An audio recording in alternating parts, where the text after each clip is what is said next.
Okay, so just before I can get into my video, just so you guys know, when I do upload within the playlist for manga, manhwa, webtoon recommendations, it's going to be uploaded every 2 weeks because personally for me, I have a lot of series that I personally read that I think a lot of you would enjoy reading, hopefully.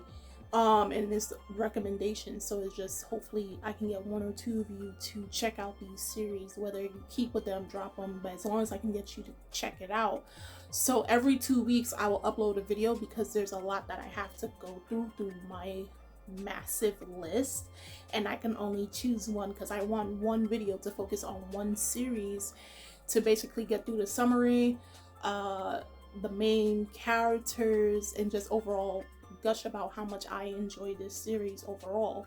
So today's recommendation, and by the thumbnail, you guys can already tell, and I know you guys have probably seen it being mentioned, recommended on Twitter, Instagram, TikTok, over the web, and it is by the creator Mika Yamamori, who is best known for Lonely Planet and Daytime Shooting Star.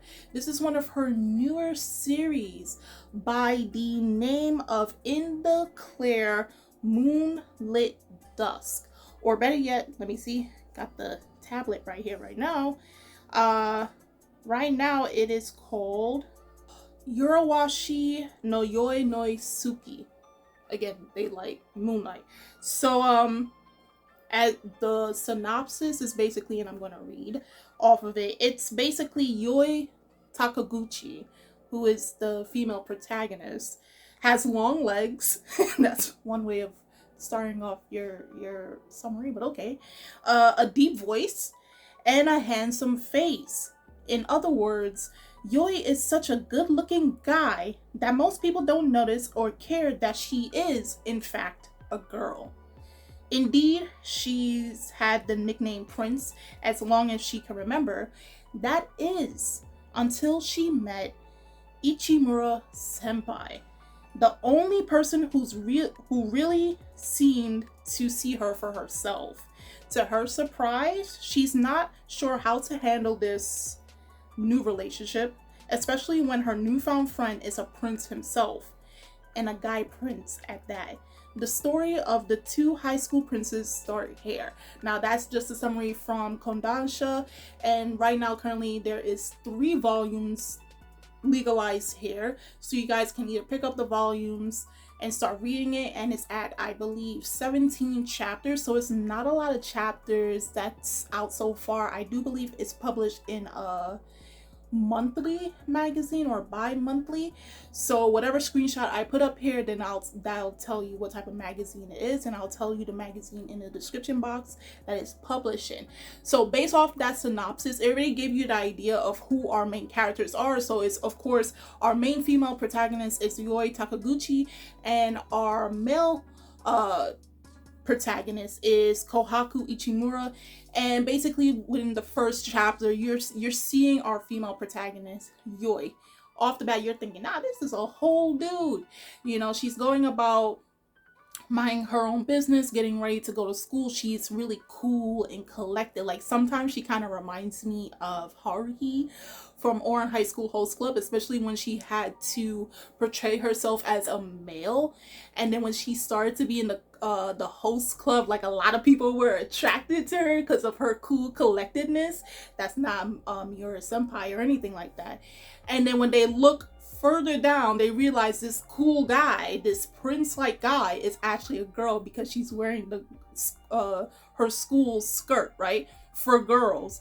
So it's just like, you know, she has a deep voice, and if only there was an anime, we can kind of picture what her deep voice is, but we can only think of her imagination. And I really like for a fact that for this particular series, it's something that we don't really see within the shoujo corner a lot. Many of the times they have where the female protagonist is, within their universe, usually is the average girl, even though to us, the readers, she looks very pretty and everything, but to people in her universe, in her society, in her school area, wherever she is, she's deemed average or less than, especially compared to her male love interest, who is majority of the time this really popular guy. Nowadays they make them like really funny guys, really gentle guys. They're trying to lean off, you know, the cool collected type and getting more into the more friendly type.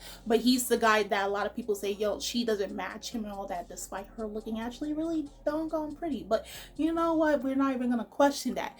So it's kind of refreshing to see where our female protagonist is not your standard looks wise. She's not the standard looks where she actually is pretty. She's more of a tomboy, okay?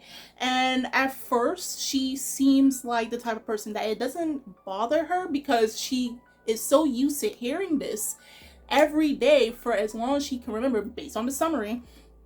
And it doesn't faze her. And then she comes across the person who is actually going to give her a challenge and basically open up her eyes to show her that, hey, you are a girl. And you know, all the good qualities about being a girl. He teaches her along the way throughout these 17 chapters of building self-confidence and building up her self-esteem, because if you do read it, she does have issues where even though she doesn't let it faze her in terms of people calling her a man or a boy, a really cool boy and everything, she does long to do girly stuff. And there's nothing wrong with that, okay? And we have where Kohaku treats her as such, but he doesn't do it in a condescending way. And he finds out more about her, and he is highly interested because by the first chapter, the way she speaks to him is something that he is clearly not used to. And then he's like, who is this? Yo, she's really interesting. Mind you, he is her senpai. I believe she is a first year in high school, if I remember correctly, and he's a second year in high school, so obviously he's a year older than her. So he tries everything in his power to just be able to talk to her because, again, she's interesting. She's like an enigma to him because it's just like, she looks like a guy. She kind of speaks like a guy. But her actions are obviously that of a girl because for Yoi, who's been treated as such, the opposite of her sex, she doesn't understand what it's like for a guy to want to know more about her. He does little things that causes her to get embarrassed, not in the bad way, but it's like a different reaction, something she's not really used to, and she herself begins to want to know what's going on in Kohaku's mind and wondering why does he have such why does he want to know about me? And along the lines, as more chapters go by, mind you, it's only 17 chapters, but their relationship is there is funny moments. There are moments where these two characters really just do sit down and talk to each other. There is inner monologue, especially on Yoi's part, and it's really like her trying to understand both her feminine and masculine side and how to balance these things and how she can communicate with Kohaku and tell him how she is feeling and how he takes in her feelings, how he takes in how she's acting and acts accordingly to that. How does he respond? And he does respond as such. He respects how she's feeling and eases her into it. And like, you know, it is romance, it is shoujo, and you know, there is going to be the romance tropes and all of that stuff, but it's kind of refreshing from all the other romance series we're so used to, where the girl is more clumsy or she's trying to deny her feelings so much and all that. That stuff is quickly squashed. It goes straight into, yeah, these two are really meant for each other, and you just really love the dynamics between these two characters because they're always finding something different about the other and unveiling about the other, and they just really, their dynamics really intertwine quite beautifully, if you ask me. And I mean, if you like Daytime Shooting Star, if you like Lonely Planet, from Mika Yamamori, then definitely this is the series for you. Yes, it is a high school setting and everything, but one thing for sure that is the most refreshing within a school life, slice of life romance under the demographic of shoujo is our female protagonist is not the standard female protagonist, if you know what I mean. Like, she has backbone, she's not scared, but she does have, again, insecurity problems that does start to show itself as more chapters come out. There are self-esteem issues that she does have, but she does communicate them, and she does, you know, take time to think on them because of the influence of kohaku and what it means to be a woman, be a female, and be secure in herself, okay? Despite what society and her fellow peers look at her on the outside, how she appears on the outside. So definitely, if this is your type of stuff and you love romance, you love comedy, you don't mind the slice of life of things, you like the slow, well, it's not really a slow romance, it's kind of moderate if you ask me. It's not too fast, but it's not too slow. It's just right. And definitely this is really one of these series that I'm enjoying right now. One of the newer shoujo series that are out right now that I'm enjoying personally. And I thought, you know, hey, it's not a lot of chapters. You guys can read this in a breeze. Unfortunately, I believe it is updated every monthly. So it's going to be kind of slow in terms of like getting a new chapter versus a weekly series. But hey, what can I say? You know, but on top of that, do read Mika Yamamori's other series, aka Tsubaki, Lonely Planet. Okay, Daytime Shooting Star and Tsubaki Planet-chan.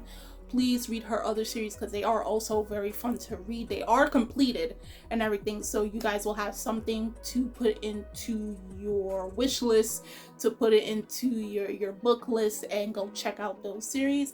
Of course, if you can, do purchase the manga. If even one volume, that would be great. It's a way to support the creator for her work that she does all the time. She's phenomenal about it.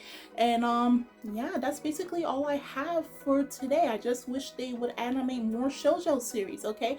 Yeah, we have a lot of shoujo series that deserve to be animated, and I'm not talking about no Fruits Basket, no offense to Fruit Basket, but yeah, that's for another day to rant about, okay? But this is more a recommendation. This is my manga recommendation to you guys. So guys, please do check out In the Clear Moonlight Dusk by Mika Yamamori. Tell me how you guys feel about it. If you are someone that's already reading the series, how do you feel about it? What were some things you like, some things they can do better? What some things that you predict is going to happen in future chapters? Leave that all down below in the comment section. I will love to read your responses. The links are in the description box. You guys go check that out. And I'm Kimi-chan of Anime Legends, and I will see you guys later.